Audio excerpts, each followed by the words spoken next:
এবং বিষ্ণু ইসা ইসলামের কাছে কেউ যদি হাত পাততো, যদি দেখতেন তার কাজ করার যোগ্যতা আছে, বিষ্ণু ইসা ইসলাম ভিক্ষা দিতেন না। এক যুবক এসে হাত পাতলো, বিষ্ণু ইসা ইসলাম আমার কিছু দেন।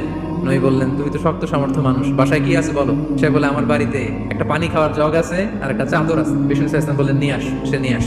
এবার বিষ্ণু ইসা ইসলাম চাদর আর জগ দুইটা নিয়ে সাহাবাদেরকে বললেন, কে কিনবে? নিলামে দাম তোলে না?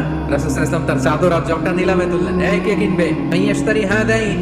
একজন বলল, ইয়া রাসূলুল্লাহ, আমি 1 দিরহামে কিনবো। বিষ্ণু বললেন, 1 দিরহাম, 1 দিরহাম, 1 দিরহাম।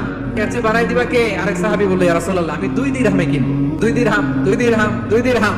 আর বাড়ে না। বিষ্ণু সাল্লাল্লাহু আলাইহি ওয়াসাল্লাম তার কাছে 2 দিরহাম দিয়ে বিক্রি করে দিলেন। 2 দিরহাম নিয়ে যুবককে বললেন, নাও, এই 1 দিরহাম দিয়ে কিছু খাবার কিনে তোমার ফ্যামিলিকে দিয়ে আস। আরেক দিরহাম দিয়ে একটা কুঠার কিনে নিয়ে আস। এই যুবক কুঠার কিনা রাসূল সাল্লাল্লাহু আলাইহি ওয়াসাল্লাম নিজ হাতে কুঠারের একটা হাতল লাগাই দিলেন কাঠের। বিষ্ণু সাল্লাল্লাহু আলাইহি ওয়াসাল্লাম ওনার মোবারক হাতে, বরকতময় হাতে এই কুঠারে একটা হাতল লাগাই দিলেন। এবার বললেন, যাও, 1 দিরহাম দিয়ে কুঠার, আরেক দিরহাম দিয়ে খাবার কিনে আনো। এই কুঠার দিয়ে জঙ্গলে যে কাঠ